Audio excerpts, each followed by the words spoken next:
What's going on, ladies and gentlemen? Welcome back. Forrest here, and it is time once again for some more StarCraft 2 commentary. Today we will be looking at a series between Fenix and TSL Inori. This is going to be a Terran versus Protoss, Fenix versus Inori here on the map. Tal'Darim Altar. Let's get some recent tournament information, starting with Inori, our red Protoss player, down over here in the lower right-hand spawn position. Inori took first place as the last player standing, StarCraft 2 Open number 2 in August of 2011. And you may recognize Inori because we just had a commentary with him yesterday. So yes, this is the same Inori that we did some commentary with yesterday, I believe. Who did he play against yesterday? I don't even remember. This is our player. Revival. He played against TSL's Revival. Alright, anywho, that's enough of that. Let's go ahead and take a look at his opponent in this series. In the upper right-hand spawn position, our blue Terran player is Fenix. Fenix took first place at the 4 Players DE Close Combat Cup number 79, and that was in June? Yeah, June of 2011. Also in June of 2011, he took first place at the North American Zotac Cup number 14. No recent tournament major placements since those two, but still, Fenix is a strong Terran player, and this should be an exciting matchup. So let's get things underway, shall we? Fenix opening up with that 10 depot and 12 racks. We'll keep an eye to see whether or not he does decide to go for a refinery, or if this will be a 1 racks into expand. His opponent, Inori, down over here in the lower right position, has opened up Pylon Gateway, going now into the assimilator, and has yet to move out with any scouting, so really just focused on getting that income going nice and strong early on. Neither player actually choosing the scout quite yet.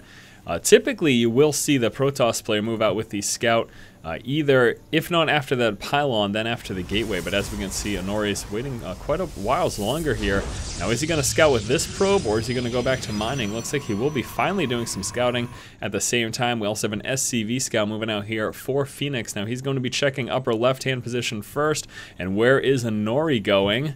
Inori's going upper right, so Inori will be scouting out Fenix nice and early, although he will be running into that first Marine, so won't get any actual intel. Let's see if he manages to check this, though. We will be seeing expansion here from Fenix. We can see no refinery, the 1 racks. He's saving up his resources, so here comes the command center, and it looks like that probe will scout that out. We get the Marine coming on through, but Inori getting in far enough to scout the expansion, and that's really all he cares to know. Knowing this expansion is here, he has a fair idea of what he's going to be up against early on, which is pretty much not a lot of anything. Just Marines from Fenix early on. 2 really probable transitions that you see. It's either going to be 2 additional racks and then a couple refineries, or he'll go refinery heavy and then start to tech up from there. But that's generally what you see after the 1 racks expand, either one or the other. All sorts of options, though. We'll see what Fenix decides to do this game. We will have to wait and see also how Inori is going to respond. And we do have a 2nd gateway coming through, and actually a 3rd gateway. Now again, keep in mind, he has spotted that expansion. He does know at this point that Fenix opened up 1 racks expand, and we'll have to see if he decides to be aggressive as a result, or if he's just going to expand.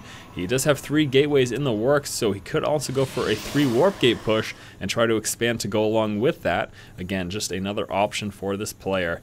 Fenix could really use a bunker right about now. He does have those 2 additional barracks coming out, and there are those 2 additional refineries. So again, he went double racks first and then moved into those refineries. This is a problem, though. Inori moving out with the Stalker and a Zealot, and you know, when you go for 1 racks expand, it is pretty pivotal that you come out with a bunker early on, because this Stalker harass can be a huge nuisance for your Marines. Very difficult for them to deal with the extra range and speed advantage. Plus, with that Zealot as a major constant threat against those Marines, the Stalker can dance around, and Inori with some beautiful micro continues to do damage. Fenix doing pretty well as well, and he needs to really get up this bunker. Oh no, down to just a few more Marines. Now just 1 Marine left and a few SCVs. This SCV is about to get taken out. That Marine is gone. Fenix is on the ropes right now. This is a very tough situation. Just these 2 Stalkers and the early pressure. Inori has managed to do a lot of damage. Taking a look at the resources lost, you can see Fenix is a little bit behind. We got a pylon coming on through. Warp gate research is done. So in just 1 moment, Inori is going to start warping in units. And now Fenix is having trouble making it to that bunker just to get it complete. There we go, going to move on down. Finally finish off that bunker. We got 3 Stalkers here. We're about to see some warp-ins, and Fenix realizing that in just 1 moment, he was going to be seeing 3, if not 4 units being warped in. Just decides to peace out of there. He has lost the game. Unbelievable early game aggression here from Inori. Just goes to show you, if you spot a fast expansion from your opponent, if you can push out with some aggression, and again, we saw a pretty pretty major mistake there from Fenix. One Rack's expand really requires a bunker to be safe against this type of pressure, and this shows you exactly why Inori did a good job of exploiting the fact that Fenix was not properly prepared. Very brief game number 1 here between Inori and Fenix. Now Fenix with that 1 Rack's expand really needed a bunker to make it so that this type of early pressure didn't do a lot of damage, and you saw exactly why here with a little bit of micro. Inori with just a Zealot and a few Stalkers was able to do tremendous amounts of damage to Fenix early on and even force the GG. Thank you guys so much for watching. If you like the content, please subscribe. Game number 2 coming up in just one moment. As always guys, keep watching and keep owning.